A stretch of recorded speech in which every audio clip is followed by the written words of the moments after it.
अस्सलाम वालेकुम, welcome back to another video. I hope you all are doing well. So आज से हम एक सीरीज़ स्टार्ट कर रहे हैं बायोलॉजी के लेक्चर्स की। बायोलॉजी की हर चैप्टर का लेक्चर मैं अपलोड करूँगी इस चैनल के ऊपर, और जो चैप्टर छोटा होगा उसका वन शॉट लेक्चर हो जाएगा। इसके अलावा जो बड़े चैप्टर जो होंगे उनके पार्ट 1 पार्ट 2 इस तरह से करके दोनों लेक्चर्स अपलोड होंगे।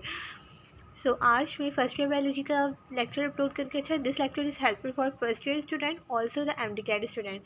तो ये लेक्चर दोनों के लिए हेल्पफुल है। ओके, तो बायोमोलिक्यूल्स का स्टार्ट करेंगे, starting with the first topic which is the introduction of the biochemistry. So what is biochemistry? Okay, biochemistry is a branch of biology in which we explain the life on the basis of biochemicals. So इसको हम biochemistry कहते हैं कि biology की एक ऐसी branch जिसमें हम सेल को डिफ़ाइन करते हैं, लाइक सेल में होने वाली मेटाबॉलिक एक्टिविटीज़ को किस तरह से कंडेंसेशन हो रहा है, हाइड्रोलिसिस हो रही है, तो सेल को हम डिटेल स्टडी करते हैं on the basis of biochemicals. अब बायोकेमिस्ट्री एक ऐसी ब्रांच है जिसमें हम इन सब चीज़ों को डिस्कस करते हैं। अब इसकी इंपॉर्टेंस क्या है बायोकेमिस्ट्री की?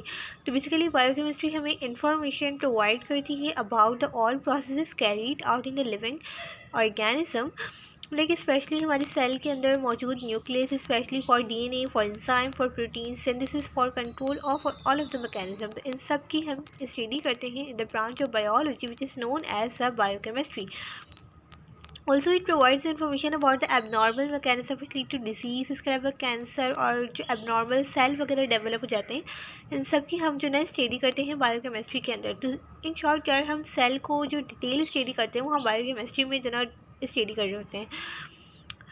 और the recent concept and technologies of biochemistry enabled us to investigate and understand the most challenging and fundamental problems of biology and medicine वगैरह। अब हमें कैसे पता चला कि how does cell find each other to form a complex organ? किस तरह से जो छोटे छोटे सेल्स हैं उनसे मिलके एक बड़ा टिश्यू बना और फिर बहुत सारे टिश्यूज से मिलकर ऑर्गन्स बने, देन ऑर्गन सिस्टम और एक पूरा मल्टी सेलुलर ऑर्गेनिज्म तैयार हो गया। तो किस तरह से ये मुमकिन हुआ?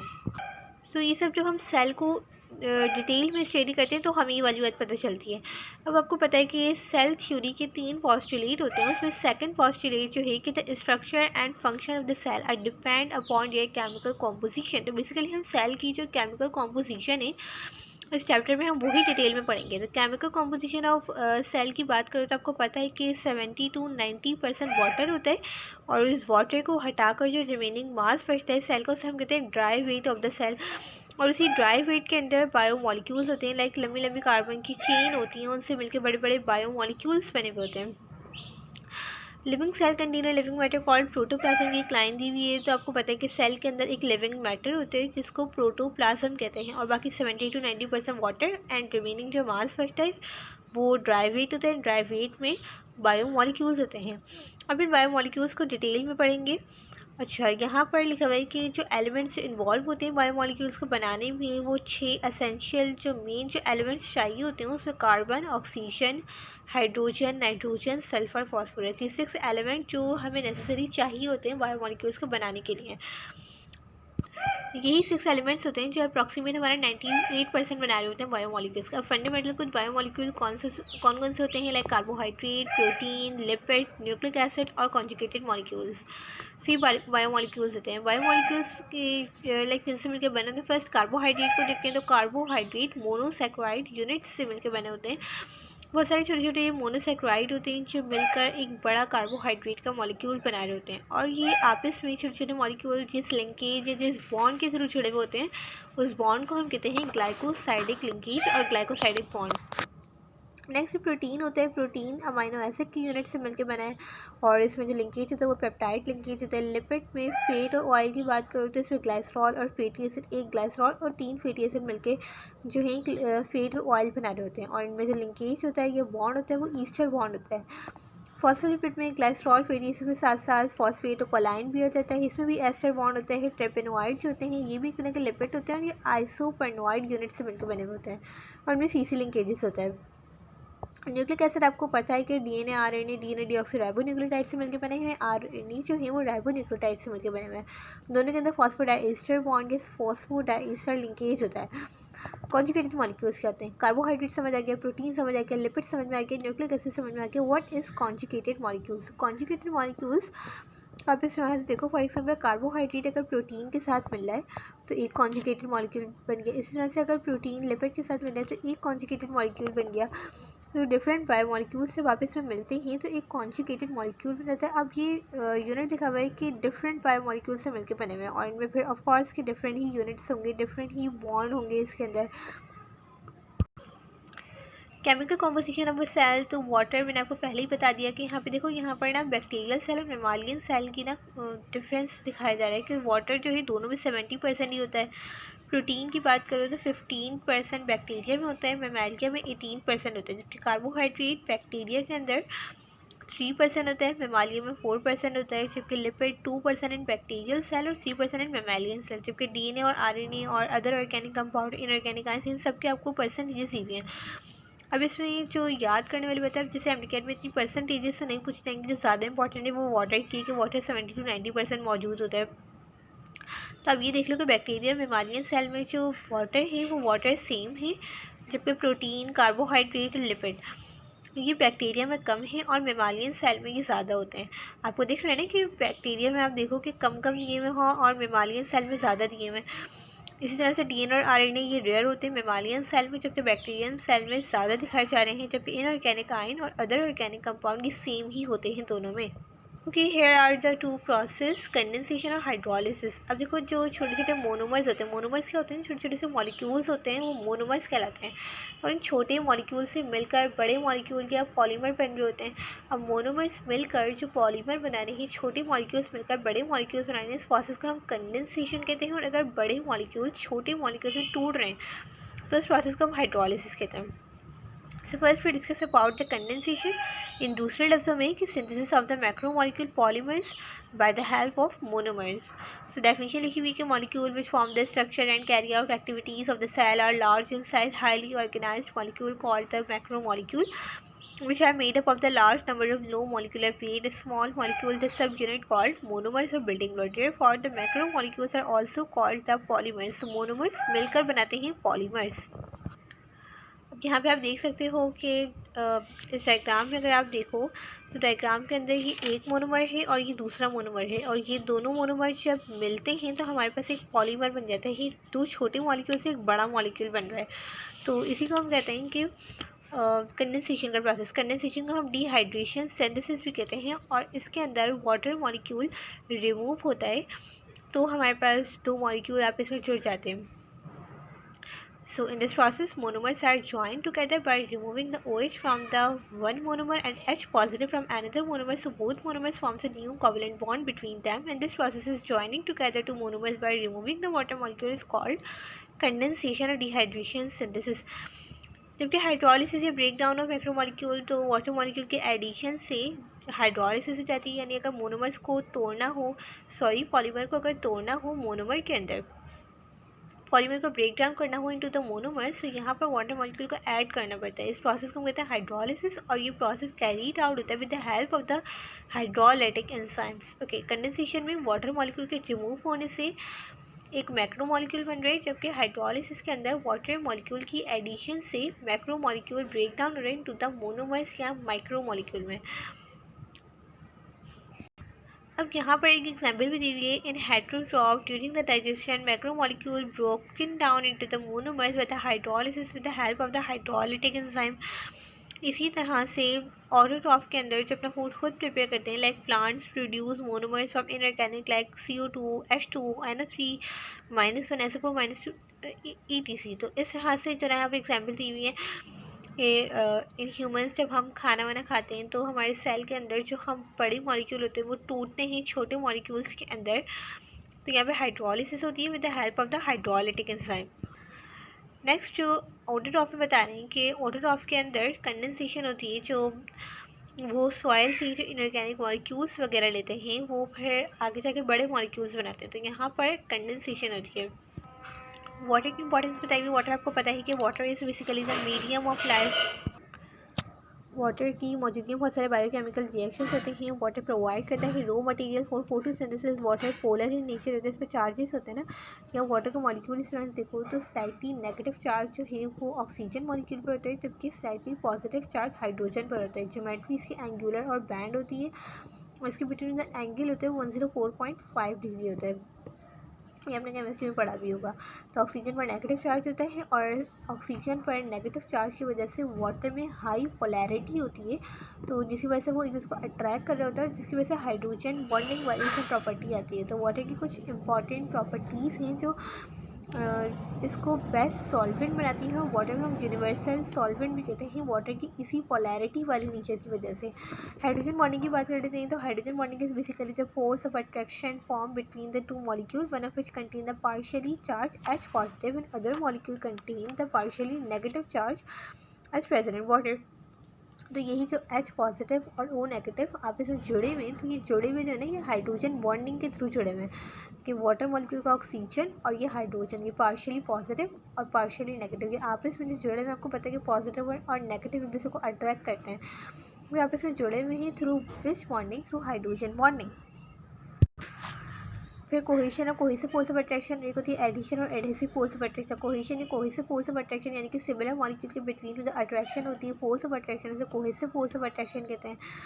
इसी तरह से जो डिसिमिलर मॉलिक्यूल के बिटवीन में जो अट्रैक्शन होती है उसे एडिशन या फिर एडहेसिव फोर्स ऑफ अट्रैक्शन कहते हैं। अब यहाँ पे अगर मैं आपको दिखाऊँ, यहाँ पे एडिशन, तो अब यहाँ आपको यहाँ जाइलम टिश्यू एक दिखाई दे रहा है। तो जाइलम टिश्यू के अंदर,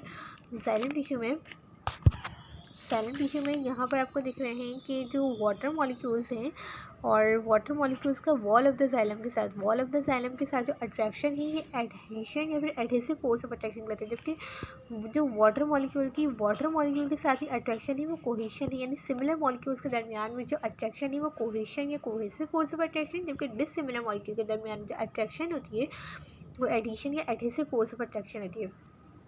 हाई स्पेसिफिक हीट क्या है? High specific heat basically the specific heat of a substance is the amount of heat required to raise the temperature of 1 gram of that substance by 1 degree Celsius। तो किसी भी substance का temperature, किसी भी 1 ग्राम substance का temperature अगर 1 degree Celsius बढ़ाया जाए तो उसको हम कहते हैं हाई स्पेसिफिक हीट कैपेसिटी या फिर हाई स्पेसिफिक हीट। और वाटर की जो हाई स्पेसिफिक हीट है ये क्यों है? Because of its polar nature. Water required high amount of heat to make changes its temperature to warm up. तो ये इसी प्रॉपर्टी की वजह से वाटर वार्म अप भी होता है। It work as a temperature stabilizer of an organism and has protect protoplasm against sudden thermal changes. Next water की प्रॉपर्टी ये हाई हीट ऑफ वेपराइजेशन। आपको पता है कि वाटर में वेपर्स बनते हैं, so the amount of heat required to change the liquid state of water into the vapour state, तो उसको हम वेपराइजेशन कहते हैं। इस प्रोसेस को और वाटर की इस प्रॉपर्टी को कहते हैं हीट ऑफ वेपराइजेशन। और आपको पता है कि वाटर की हाई हीट ऑफ वेपराइजेशन होती है which is 574 kilo calorie per KG. और ये पास पेपर में एमडीकैट का एमसीक्यूज़ है कि 574 किलो कैलोरी पर केजी इसकी एनर्जी होती है। और वाटर की इस property high heat of vaporization की वजह से थर्मो रेगुलेशन में लाइक बहुत इंपॉर्टेंस है इसकी, it plays an important role in thermo regulation process. Next property hydrophobic exclusion. Hydrophobic exclusion property को आप इस तरह से समझो कि लाइक ऑयल के अंदर अगर आप वाटर की ड्रॉप्स को डालोगे तो वाटर आपको अलग दिखेगा, वाटर की ड्रॉपलेट अलग दिखेंगी और ऑयल अलग दिख रहा होगा। तो वाटर की किस प्रॉपर्टी की वजह से ऐसा होता है? Hydrophobic exclusion. बिकॉज आपको पता है कि वाटर जो है उसमें पोलैरिटी होती है और वाटर जो होता है वो लिपिड में सॉल्युबल नहीं होता है। ये वाली बातें भी आप आगे पढ़ोगे लिपिड के टॉपिक के अंदर। So the tendency of a water to coalesce oil drop into the large droplet। अच्छा, मैं यहाँ पे पूरी बुक रीड नहीं कर रही बिकॉज बहुत ज़्यादा टाइम लग जाता है आपको शॉर्ट जो पॉइंट्स है, बिकॉज ये लेक्चर एमडीकैट वालों के लिए भी है, तो शॉर्ट पॉइंट्स मैं इसमें ज़रा आपको कवर कर पाऊँगी, जिससे आपको टॉपिक भी कवर हो जाएगा और ज़्यादा डिटेल बुक रीडिंग की भी ज़रूरत नहीं पड़ेगी, बिकॉज बुक रीडिंग से इंसान बोर हो जाता है। Okay, ionization of water. So ionization of water, आपको पता है कि वाटर मॉलिक्यूल्स अगर आयोनाइज करो तो ये H पॉजिटिव और OH नेगेटिव में आयोनाइज हो जाता है। This reaction is reversible and also maintain the equilibrium. Due to ionization property of water में बिहेव एसिड और बेस। एम्फोटेरिक नेचर क्या होता है? देखो वाटर जो है it is amphoteric in nature. Amphoteric nature होती है यानी कि वाटर रिएक्ट कर रहे हैं एसिड के साथ भी और बेस के साथ भी। वाटर बिहेव करता है एज ए एसिड और बेस दोनों के साथ रिएक्ट करता है। तो वाटर की इस प्रॉपर्टी की वजह से हम वाटर को कहते हैं it is amphoteric in nature. Also water behave करता है एज अ बफर। बफर क्या होता है? बफर रेजिस्ट करता है पीएच को चेंज होने से, तो water as a buffer in nature भी वर्क कर देता है। It maintain the pH for enzymatic activities in cell and organ. Anomalous behaviour of water एक प्रॉपर्टी है। Water show different behaviour below 4 degree Celsius. अब देखो, अगर वाटर को आप देखो सिंपली वाटर मॉलिक्यूल्स को देखो तो इस तरह से आप देखो, इस तरह से OH ऑक्सीजन और हाइड्रोजन आपस में हाइड्रोजन बॉन्डिंग के थ्रू बहुत करीब करीब आपस में जुड़े हुए हैं। जबकि अगर आइस में किसी ऐसे इलाके में जहाँ बहुत ज़्यादा सर्दी है और वहाँ किसी दरिया या झील के अंदर वो जम चुकी है, तो उसके अंदर फिर हाइड्रोजन बॉन्डिंग ना बहुत दूर दूर जाती है। आप देख रहे हो यहाँ पे बहुत दूर दूर रही है इस तरीके से। तो इसको हम कहते हैं एनोमलूज बिहेवियर ऑफ वाटर। वाटर का एक अजीब सा बिहेवियर। तो वाटर शो करता है अपने डिफरेंट बिहेवियर किस टेम्परेचर में, below 4 degree Celsius, which is important point about the MCQs। ये वाली बात मैंने आपको बता दी कि water is a universal solvent. Okay, यहाँ पे MCQs ये कहते हैं chemical energy in 10 gram glucose is 17.6 kilo calorie. आप ये कहीं लिख लेना बुक पे, बिकॉज ये एक इंपॉर्टेंट पॉइंट है MCQs का। नेक्स्ट अब हम अपने फर्स्ट बायोमोलिक्यूल के स्टार्ट कर रहे हैं। It is carbohydrate. कार्बोहाइड्रेट में कार्बो मतलब होता है कार्बन, हाइड्रेट मतलब होता है वाटर। कार्बोहाइड्रेट को हम हाइड्रेटेड कार्बन भी कहते हैं। तो वाटर कंटेनिंग कार्बन। अच्छा देखो, बायोमोलिक्यूल है ये कार्बोहाइड्रेट, और इसमें कार्बन होता है, हाइड्रोजन होता है और ऑक्सीजन होता है। इसमें जो हाइड्रोजन और ऑक्सीजन का रेशियो है वो बिल्कुल सिमिलर होता है कंपेयर टू वाटर। तो जिस तरह से वाटर में हाइड्रोजन और ऑक्सीजन का रेशियो 2:1 होता है ना, बिल्कुल इसी तरह से कार्बोहाइड्रेट में हाइड्रोजन एंड ऑक्सीजन का रेशियो 2:1 ही होता है। तो इसी वजह से हम इसको कहते हैं हाइड्रेटेड कार्बन। कार्बोहाइड्रेट्स होते हैं, they are the polyhydroxy aldehyde और ketone. They are the polyhydroxy carbonyl compound aldehyde और कीटोन होते हैं। तो हम कार्बोहाइड्रेट को पॉलीहाइड्रोक्सी कार्बोनाइल कंपाउंड से कहते हैं। जर्नल फार्मूला इनका होता है CnH2nOn। ये CH2O एन भी हम इसको कहते हैं CnH2nOn। It is a general formula of the carbohydrate. Carbohydrate की कैरेक्टरिस्टिक्स क्या होती है? So they are the sweet in taste, therefore they are called saccharum और सैकराइड। इन्हें हम शुगर्स भी कहते हैं। कार्बोहाइड्रेट अपेंडेंटली सारे ऑर्गेनिज्म में ही होता है, लाइक सेलुलोज की फॉर्म में प्लांट की सेल वॉल में होता है। पेपर भी आपको पता है कि प्लांट से ही बनता है, और स्टार्च की फॉर्म में स्टोर होता है ना सीरियल ग्रेन्स, ट्यूबर्स, आलूओं में, शुगर कैन वगैरह में। और ये स्ट्रक्चरल और फंक्शनल दोनों तरह से अपना रोल प्ले कर रहा होता है। मैंने आपको बताया कि कार्बोहाइड्रेट बहुत ज़्यादा स्वीट होते हैं, स्वीट एंड टेस्ट होते हैं।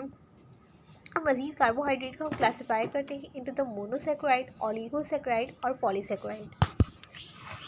ये वाली बात मैंने आपको बता दी कि कार्बोहाइड्रेट को सैकेराइड्स कहते हैं। मोनोसैकेराइड, मोनो यानी एक शुगर का मॉलिक्यूल, अगर एक छोटा शुगर का मॉलिक्यूल है तो उसको हम कहेंगे मोनोसैकेराइड। एंड मोनोसैकेराइड जो होते हैं they are the reducing sugar.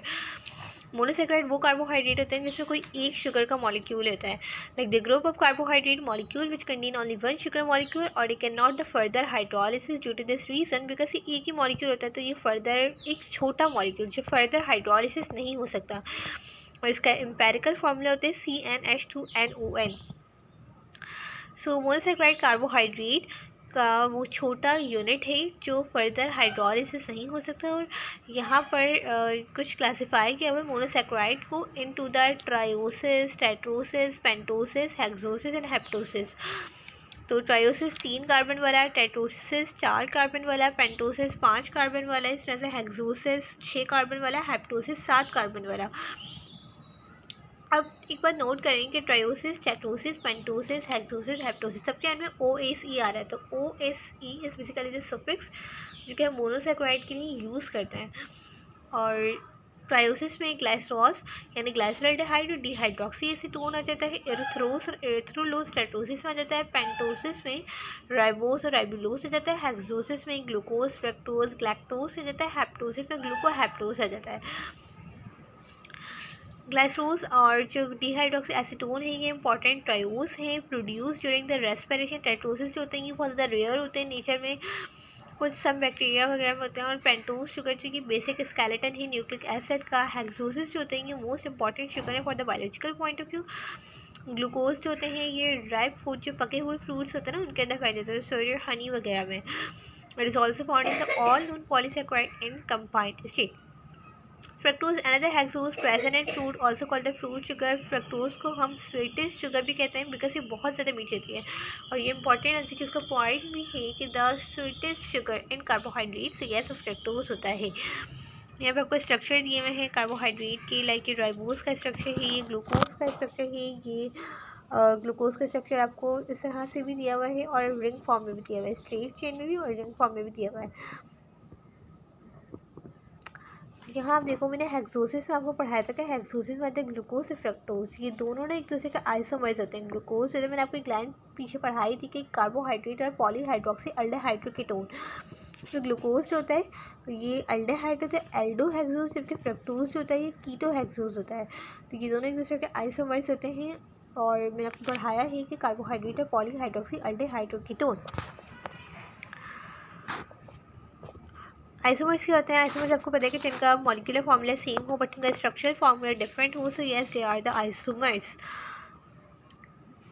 यहाँ भी आपको स्ट्रक्चर दिखाए हुए हैं डायग्राम में। D glucose, D manno, D galactose, ये सब मोनोसैकेराइड्स के स्ट्रक्चर से।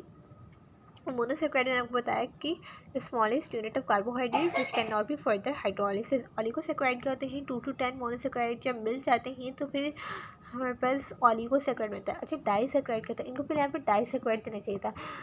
अगर दो मोनोसैकेराइड मिलते हैं तो वो डाइसैकेराइड बनता है। इस तरह से अगर 2 से लेकर 10 तक के दरमियान में जो यूनिट मिलने हैं, मोनोमर्स मिलने हैं, मोनोसैकेराइड मिलने हैं, तो उससे बनता है ऑलिगोसैकेराइड। अगर 10 से ज़्यादा अगर मोनोसैकेराइड मिलने हैं तो उससे पॉलीसैकेराइड बनता है। ऑलिगोसैकेराइड को देखते हैं। ऑलिगोसैकेराइड 2 to 10 मोनोसैकेराइड से मिलकर बनते हैं। और मैंने आपको बताया था कि कार्बोहाइड्रेट स्वीटेस्ट इन नेचर है, जबकि मोनोसैकेराइड जो होते हैं ना वो बहुत ज़्यादा स्वीट होते हैं। मोनोसैकेराइड के मुकाबले में जो ऑलिगोसैकेराइड होते हैं वो लेस स्वीट इन टेस्ट होते हैं और लेस सोल्यूबल इन वाटर भी होते हैं। हाँ, ये हाइड्रोलिसिस हो सकते हैं, अगर इनके हाइड्रोलिसिस करवाओ तो ये ब्रेक हो जाएंगे 2 मोनोमर के अंदर या 3 से 4, तो ऑलिगोसैकेराइड को हाइड्रोलिसिस हो सकते हैं। अब ये जो मैंने आपको बताया कि 2 मॉलिक्यूल आपस में जुड़े हुए होते हैं एक बॉन्ड के थ्रू, 2 मॉलिक्यूल्स आपस में एक बॉन्ड के थ्रू जुड़े हुए होते हैं। तो कार्बोहाइड्रेट में जिस बॉन्ड के थ्रू जुड़े हुए होते हैं 2 मॉलिक्यूल, उस बॉन्ड को हम कहते हैं ग्लाइकोसाइडिक बॉन्ड। अब यहाँ पर आप देख लो कि कार्बोहाइड्रेट का एक मॉलिक्यूल जिस मोनोमर ग्लूकोज और एक और मॉलिक्यूल ग्लूकोज। अब ये दोनों ग्लूकोज मॉलिक्यूल को जुड़ना है आपस में, यानी इन दोनों, ये एक मोनोसैकेराइड है, ये एक मोनोसैकेराइड, दोनों मोनोसैकेराइड को जुड़ के डाइसैकेराइड बनाना है। तो यहाँ से वाटर मॉलिक्यूल रिमूव होगा। इस वाले ग्लूकोज मॉलिक्यूल का H और इस वाले ग्लूकोज मॉलिक्यूल का OH नेगेटिव, ये दोनों जब रिमूव होंगे, यानी कि एक वाटर का मॉलिक्यूल रिमूव हुआ, तो ये दोनों मॉलिक्यूल आपस में जुड़ जाएंगे। किस बॉन्ड के थ्रू जुड़ेंगे? ग्लाइकोसाइडिक बॉन्ड या ग्लाइकोसाइडिक लिंकेज के थ्रू जुड़ेंगे। जब 2 ग्लूकोज मॉलिक्यूल मिलते हैं तो वहाँ पर मेल्टोज बनता है। और इस तरह से मैं डिफरेंट डाइसैकेराइड को आपको बताती हूँ कि क्या जुड़ने से, कौन से 2 मोनोमर्स जुड़ने से कौन सा पॉलीमर बनता है या कौन सा ऑलिगोसैकेराइड बनता है। अब क्योंकि ये इंपॉर्टेंट है, ये MCQ में काफ़ी बार आ भी चुका है। ये मोनोसैकेराइड जो है ये ग्लूकोज एंड फ्रक्टोज है। इस तरह से ऑलिगोसैकेराइड मैंने आपको बताया कि 2 ग्लूकोज के मॉलिक्यूल मिलेंगे तो मेल्टोज बनेंगे। इस तरह से ग्लूकोज से फ्रक्टोज मिलेंगे तो सक्रोज मिलेगा, और ग्लूकोज से लैक्टोज मिलेंगे तो लैक्टोज मिलेगा। सक्रोज के बारे में एक बार याद रख लेंगे, सक्रोज इज रिड्यूसिंग शुगर, ठीक है। बाकी पॉलीसैकेराइड ये आगे भी बढ़ेंगे इसको। और यहाँ पे लिखा हुआ है नॉन रिड्यूसिंग शुगर कौन से होते हैं? सक्रोज और रैफिनोज। मैंने बताया कि जो नॉन रिड्यूसिंग शुगर है वो सक्रोज और रैफिनोज, जबकि जो रिड्यूसिंग शुगर है वो मेल्टोज और लैक्टोज। नॉन रिड्यूसिंग सक्रोज और रैफिनोज, जबकि रिड्यूसिंग जो है वो मेल्टोज और लैक्टोज। मैंने आपको बता दिया कि डाइसैकेराइड जो होते हैं they are may be reducing और may be non reducing. Reducing मैंने बता दिया कौन कौन से होते हैं, मेल्टोज और लैक्टोज, जबकि नॉन रिड्यूसिंग बता दिया मैंने सक्रोज और रैफिनोज मैंने आपको बता दिया। इस तरह से ऑलिगोसैकेराइड जो है ये फ्री एल्डिहाइड फ्री कीटोन है। मैंने आपको बताया मैं ज़्यादा डिटेल नहीं जाऊँगी, ज़्यादा डिटेल के अंदर, क्योंकि जल्दी हम इसको कवर करेंगे लेक्चर को, बिकॉज इसके बाद हमें MCQ से सॉल्व कर लेते हैं फॉर एमडीकैट। नेक्स्ट यहाँ पे कोई मुझे इतना इंपॉर्टेंट पॉइंट लग नहीं रहा, आप देख लीजिएगा कि living organism specially plant transport करते हैं शुगर को in the form of sucrose. हाँ, ये एक इंपॉर्टेंट पॉइंट है उसी हवाले से कि प्लांट जिस शुगर को ट्रांसपोर्ट करते हैं फूड की फॉर्म में, किस शुगर को वो ट्रांसपोर्ट करते हैं, तो वो सक्रोज को ट्रांसफ़र करते हैं। और सोर्स टू सिंक टिश्यूज़ यानी लीफ टू फ्रूट, इस तरह से वो ट्रांसफ़र करते हैं। और वो जिस शुगर को ट्रांसफ़र करते हैं उसे बोलते हैं सक्रोज। सक्रोज अभी पीछे पड़ा है कि सक्रोज ग्लूकोज और फ्रक्टोज के मिलने से बनता है, which is a non reducing. It contain more energy, it is energy efficient in transport and storage. During the transport, it is not oxidized and react with other substance, so on intermediate reaction with other molecule occur. तो ये सारी बातें मैंने आपको बता दी हैं about sucrose की plants में फूड के तौर पर ट्रांसपोर्ट कर रहा है। ऑल्सो ये एनर्जी इफिशिएंट है पॉलीसेकेराइड क्या होते हैं, मैनी शुगर मॉलिक्यूल्स अगर मिलते हैं तो यानी बहुत सारे छोटे मोनोमर्स मिलते हैं तो एक बड़ा पॉलीमर बन जाता है, पॉलीसेकेराइड बन जाता है। There the high molecular weight with carbohydrate which and hydrolysis yield many monosaccharide. अब पॉलीसेकेराइड के एग्जाम्पल में स्टार्च आ जाता है, ग्लाइकोजन आ जाता है, सेलुलोज आ जाता है और काइटिन आ जाता है। स्टार्च प्लांट्स के अंदर होते हैं, ग्लाइकोजन जो है वो यानी फूड जो स्टोर हो रहा है ना प्लांट्स के अंदर वो स्टार्च की फॉर्म में हो रहा है, जबकि एनिमल्स के अंदर जो फूड स्टोर हो रहा है वो ग्लाइकोजन की फॉर्म में हो रहा है। अब स्टार्च जो है लाइक स्टार्च के अंदर हमारे पास it is the most important abundant reserve food material for higher plant found in cereal legume, फलियों में, दालों वगैरह में पाया जाता है, कुछ अदर वेजिटेबल लाइक ट्यूबर्स वगैरह में, आलू वगैरह में। और इसके अंदर हमारे पास आ जाता है अमाइलेज और अमाइलोपैक्टिन। अमाइलेज जो होते हैं वो स्ट्रेट चेन होते हैं, जबकि अमाइलोपैक्टिन जो है ये वो ब्रांच चेन होता है, ब्रांच चेन होता है। ये ऐसी वाली बात हमें पता है। इसके अलावा स्टार्च जो है ये ब्लू कलर देता है, let me give blue colour to iodine, iodine को ये ब्लू कलर देता है, जबकि ग्लाइकोजन जो है इसको हम एनिमल स्टार्च भी कहते हैं, कैसे एनिमल से पाया जाता है। और ग्लाइकोजन आपको पता है कि एनिमल्स के अंदर लिवर में स्टोर होता है। So it is a polymer of the glucose, बहुत सारे ग्लूकोज के मॉलिक्यूल के मिलने से हमारे पास ग्लाइकोजन बनता है और ये एनिमल्स में लिवर में स्टोर होता है and it gives a red colour with iodine. अब यहाँ पे आपको अमाइलोज और अमाइलोपैक्टिन दिखाया जा रहा है, तो अमाइलेज आपको दिख रहा है कि स्ट्रेट चेन है, जबकि यहाँ आप अमाइलोपैक्टिन में देख लो तो आपको ब्रांच चेन मिल रही है।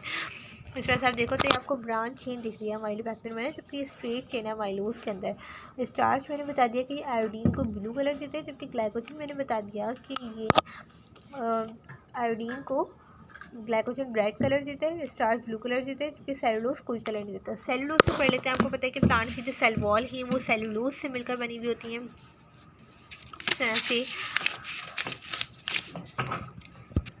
प्लांट की सेल वॉल जो है सेलुलोज से मिलकर बनी हुई होती है। ये मोस्ट एबंडेंट कार्बोहाइड्रेट है जो कि नेचर में पाया जाता है, कि प्लांट्स आपको पता है कि बहुत ज़्यादा हैं और प्लांट्स की जो सेल वॉल होती है वो सेलुलोज की बनी होती है। So they are the most abundant carbohydrate found in nature, highly soluble insoluble in water है। It is not digested by human body. Human of course cellulose को डाइजेस्ट नहीं कर सकते, हार्ट होता है और हमारी बॉडी के अंदर कोई ऐसे एंजाइम भी नहीं होते जो सेलुलोज को डाइजेस्ट कर सकें।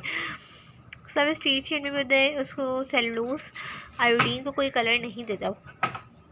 और यहाँ पे डायग्राम में आप देख सकते हो स्ट्रक्चर सेलुलोज का। काइटिन की बात करते हैं। काइटिन भी पॉलीसेकेराइड है, बेसिकली इसको डेरिवेटिव ऑफ कार्बोहाइड्रेट कहते हैं। ये फंजाई की जो सेल वॉल होती है वो काइटिन की बनी होती है। इसके अलावा जो इंसेक्ट्स होते हैं उनका जो एक्सोस्केलेटन है वो भी हमारे पास काइटिन का बना होता है, लाइक कॉकरोच वगैरह जो होते हैं और दूसरे जो इंसेक्ट्स होते हैं उनकी जो एक्सोस्केलेटन होता है वो काइटिन का बना हुआ होता है। और काइटिन एक लॉन्ग चेन पॉलीमर है, एन एसिटाइल ग्लूकोसेमाइड अमाइड डेरिवेटिव। सो ये इसका डेरिवेटिव होता है कार्बोहाइड्रेट। ये एमसीक्यूज़ के हमारे से बहुत इंपॉर्टेंट है, पास में आया हुआ भी है कि chitin is a long chain polymer of N acetyl glucosamine and amide, N acetyl glucosamine and amide derivative of glucose. Functionally it is comparable to keratin protein. ये भी इंपॉर्टेंट एमसीक्यूज़ का पॉइंट है कि फंक्शनली ये keratin protein की तरह work करता है और इसके अंदर एक एक मॉडिफाइड पॉलीसेकेराइड है या फिर डेरिवेटिव ऑफ कार्बोहाइड्रेट और इसके अंदर नाइट्रोजन भी होता है जो कि अलाउ करते हैं for increase the hydrogen bonding between adjacent polymer giving it more strength.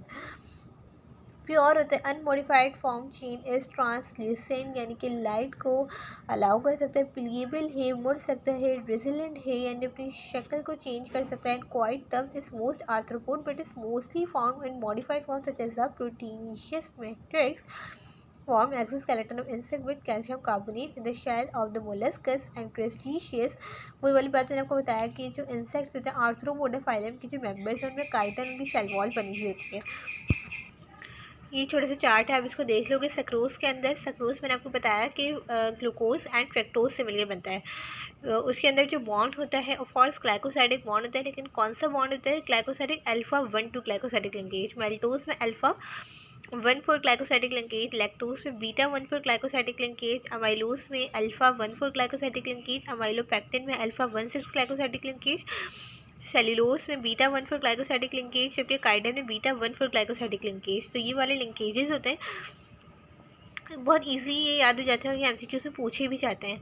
और अभी रिसेंटली 2024 में एमटीकैट हुआ है, इसके अंदर भी एमसीक्यूज़ पूछा गया है, तो ईज़िली आप याद कर लो कि देखो मेल्टोज के अंदर अल्फा 1 4 ग्लाइकोसाइडिक लिंकेज और अमाइलोज। यानी मेल्टोस और अमाइलोस, इन दोनों के अंदर अल्फा 1,4 ग्लाइकोसाइडिक लिंकेज है। सक्रोस में अल्फा 1,2 ग्लाइकोसाइडिक लिंकेज है।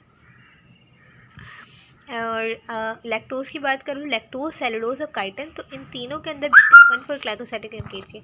तो ये तो मुश्किल नहीं है, आप कंपेयर करके याद कर लो कि लैक्टोज, सेलुलोज, काइटन में बीटा 1,4 ग्लाइकोसाइडिक लिंकेज, मेल्टोज और अमाइलोज में अल्फा 1,4, सक्रोज में अल्फा 1,2, अमाइलोपेक्टिन में अल्फा 1,6। ईजी याद हो जाता है। स्टीरियो आइसोमर्स क्या होते हैं? स्टीरियो आइसोमर्स यानी कि मिरर इमेज, यानी कि हमारी बॉडी के अंदर कुछ होती हैं राइट हैंड साइडेड शुगर और कुछ होती है left hand sided sugar. Right hand sided sugar क्या होती है और लेफ्ट हैंड साइडेड शुगर क्या होती है? बेसिकली ये एक दूसरे के आइसोमर्स ही होते हैं। हमारी बॉडी में जो एंजाइम्स होते हैं वो भी लेफ्ट हैंड और राइट हैंड साइडेड होते हैं। जो लेफ्ट हैंड साइडेड एंजाइम्स होते हैं वो लेफ्ट हैंड शुगर को ही डाइजेस्ट करते हैं। जो राइट हैंड साइडेड एंजाइम होते हैं वो राइट हैंड साइड शुगर को ही डाइजेस्ट करते हैं। बस ये वाली बात यहाँ पे लिखी हुई है। यहाँ पे डायबिटिक पेशेंट जो होते हैं जिन्हें शुगर होती है उनके मतलब लिखा हुआ है कि वो जो शुगर लेते हैं तो वो उनकी स्वीटनेस जो होती है ना वो सेम नहीं होती है, बट उनके अंदर कोई कैलोरी नहीं होती। They have the 0 calorie. The artificial sugar, the artificial sweetener which are use by the diabetic patient usually are left handed sugar, or these sugar have the same mass and same center but have the 0 calorie. These sugar are not digested in our body because all of our enzyme are right handed. हमारी body के अंदर जितने भी enzymes हैं वो right handed है। तो जो लेफ्ट हैंडेड साइडेड शुगर जो डायबिटिक पेशेंट लेते हैं तो वो हमारी बॉडी डाइजेस्ट नहीं कर सकती। तो एक तरह से ये फ़ायदा है क्योंकि उसके अंदर कोई कैलोरी नहीं होती है। दे हैव द 0 कैलोरी, तो इंसान का फिर शुगर लेवल मेंटेन रहता है। नेक्स्ट टॉपिक है प्रोटीन का टॉपिक। अनदर बायोमोलिक्यूल प्रोटीन्स मीन्स होता है first thing protein can be defined as a polymer of specific amino acid arrangement in a particular manner which have the definite function. Protein is the most important organic compound which carry out all the virtual activities of the cell. They constitute the major part of the dry weight. कहते हैं कि 50% total इसका wait होता है इन अ cell, और ये book में mention नहीं है लेकिन ये MCQs में आया हुआ है कि 50% प्रोटीन होता है और ये मेजर एपेंडेंट बायोमोलिक्यूल है। तो इसके अंदर कार्बोहाइड्रेट में जैसे कार्बन, हाइड्रोजन, ऑक्सीजन था, प्रोटीन के अंदर कार्बन, हाइड्रोजन, ऑक्सीजन, नाइट्रोजन और कुछ अमाउंट में सल्फ़र भी होता है। और फेडरल की बुक में लिखा हुआ है कि फॉस्फोरस भी थोड़ा सा होता है, लेकिन हम तो सिनवोर्ड को फॉलो करेंगे।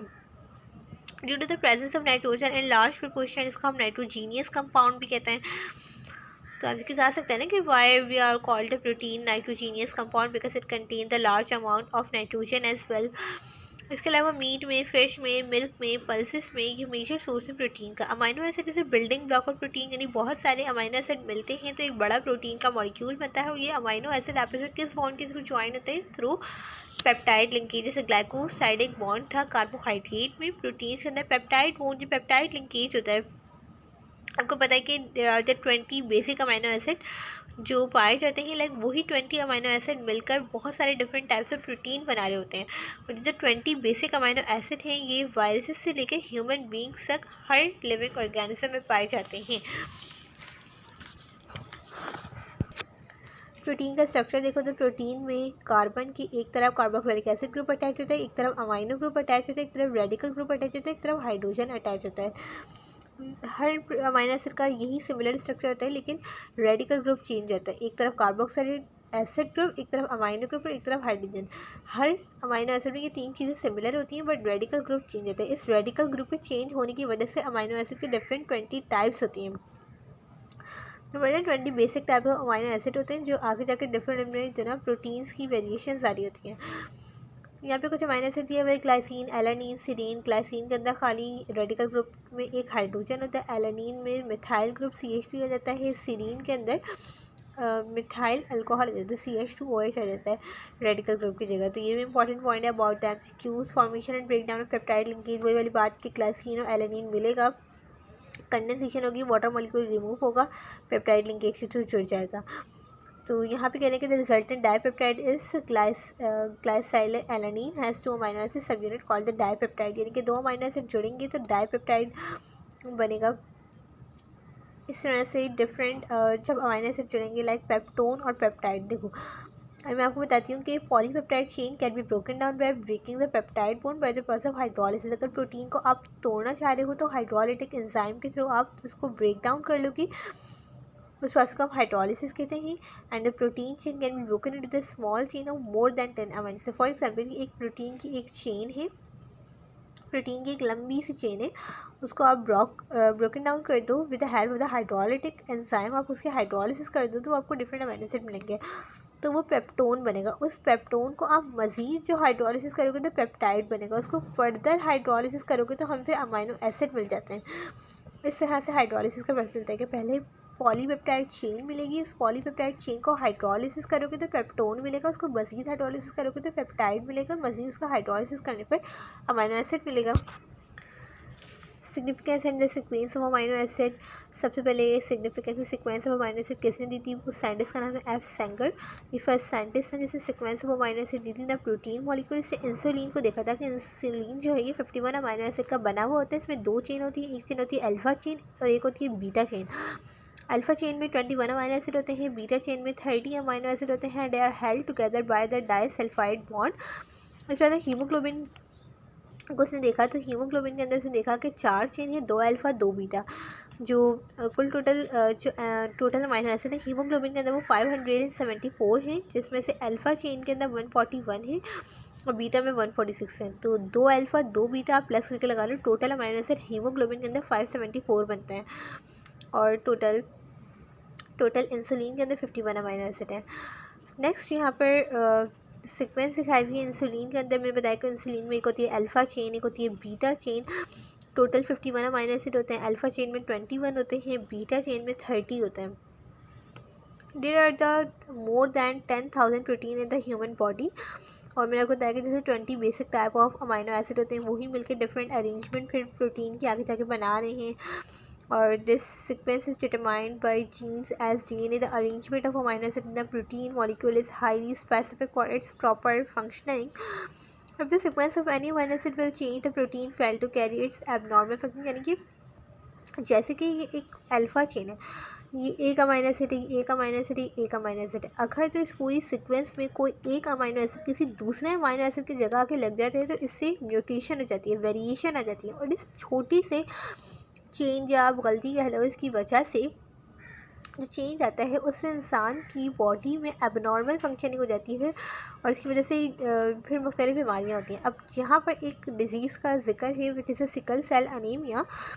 सिकल सेल अनीमिया में क्या होता है कि फॉर एग्जाम्पल ये अमाइनो एसिड की सीक्वेंस है, valine, histidine, leucine, threonine, glutamic acid. अब यहाँ पर इस तरीके से जो ना ये क्या हुआ कि इस ग्लूटामिक एसिड की नॉर्मल कंडीशन में ऐसा होता है, अगर इस ग्लूटामिक एसिड की जगह यहाँ पर वेलाइन आके लग जाता है, ये वाला जो वेलाइन है ये यहाँ इस ग्लूटामिक एसिड की जगह आके लग जाता है। देख लो यहाँ पे वेलाइन लगा हुआ है, तो ये म्यूटेंट है, ये म्यूटेंट जीन है, यहाँ पे म्यूटेशन हुई है, ये म्यूटेंट जीन है।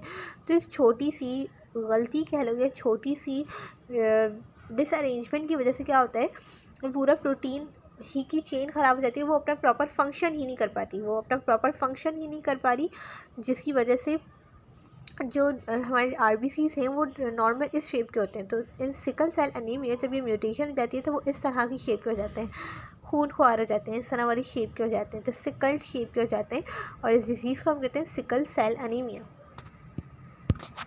प्रोटीन को क्लासीफाई करते हैं on the basis of shape, on the basis of function also. Shape की बेसिस, स्ट्रक्चर की बेसिस फाइब्रस प्रोटीन और globular protein. Fibrous protein fibres होते हैं, धागे होते हैं लंबे लंबे प्रोटीन के, so they are the long fiber. The secondary protein is spiral chain intertwined with each other that consists of the more polypeptide chain that form the fibril. These proteins are insoluble in water and non-crystalline and elastic in nature. जो primary और secondary protein होते हैं ना, primary protein जो straight chain होते हैं और secondary protein ये फिब्रस प्रोटीन में आ जाते हैं। और मेरे को बताया कि they are the elastic in nature, they are the insoluble in water, they are non crystalline। जबकि जो ग्लोबुलर प्रोटीन होते हैं इसमें टर्चरी और क्वार्टरनरी वाले स्ट्रक्चर आ जाते हैं। और they are the spherical and ellipsoidal due to the three-dimensional mold of secondary protein. These either tertiary or quaternary in structure. They are soluble in salt, acid or base, containing aqueous medium or alcohol. They can be crystallized. These properties work as enzyme, antibodies, hormone, haemoglobin. इन सब में globular protein जो हमारे enzyme है, antibodies हैं, hormones हैं, haemoglobin है, ये सब ग्लोबुलर प्रोटीन से ही मिलकर बने होते हैं। अब यहाँ पर स्ट्रक्चरल प्रोटीन की लिस्ट दी हुई है। लाइक एक्टिन जो है ये मसल फॉर्मिंग प्रोटीन है। अमाइलॉइड जो है ये work as a cell surface protein. इसके अलावा कैडिस फ्लाई और यहाँ पे डिफरेंट प्रोटीन ही जो मोस्ट कॉमन है, तो आपको पता है कि कैरेटिन को यहाँ पे आप देख लो कि कैरेटिन जो हेयर और नेल्स फॉर्मिंग प्रोटीन है। टाइटन जो है ये provide elastic stabilisation of myosin and actin filament. Elastin provide resilience and elasticity to tissues and organs. इसके अलावा कोलेजन प्रोटीन स्ट्रेंथ देती है बोन्स और स्किन और टेंडन लिगामेंट कार्टिलेज वगैरह में होती है। Turbulent protein microtubules forming protein है। माइक्रोट्यूब्यूल्स है वो ट्यूबुलेंट प्रोटीन से मिलकर बने हुए जेलेटिन। न्यूट्रिशनिस्ट प्रोटीन है sclera, include the keratin collagen elastin and fibres. यहाँ पे आप देखोगे कुछ एमसीक्यूज में आए हुए थे, तो मैंने यहाँ पे नोट कर लिया कि लाइसोजाइम और मायोग्लोबिन टर्शरी प्रोटीन है। इंसुलिन प्राइमरी प्रोटीन है। हेयर और नेल्स कैरेटिन से बने हुए ये सेकेंडरी प्रोटीन है। हीमोग्लोबिन क्वाटरनरी प्रोटीन और मायोसिन सेकेंडरी प्रोटीन है। ये तो बहुत बार एमसीक्यूज में आया कि haemoglobin is a quaternary structure. Video बहुत बड़ी हो गई है। इंशाल्लाह नेक्स्ट टॉपिक को नेक्स्ट वीडियो में पार्ट 2 में मैं शेयर कर दूँगी। सो आप वो वीडियो भी ज़रूर देखिएगा, पहले ये वाली video then next video. I hope कि आपको अच्छा लेक्चर समझ में आया होगा। अगर आपको वीडियो पसंद आई है तो आप इसको लाइक करें और शेयर करें with your friends. And also this video is helpful for MDCAT and first year student both as well. अब इसको ज़्यादा से ज़्यादा शेयर करो। चैनल को सब्सक्राइब करना नहीं भूलिएगा। अल्लाह हाफिज़।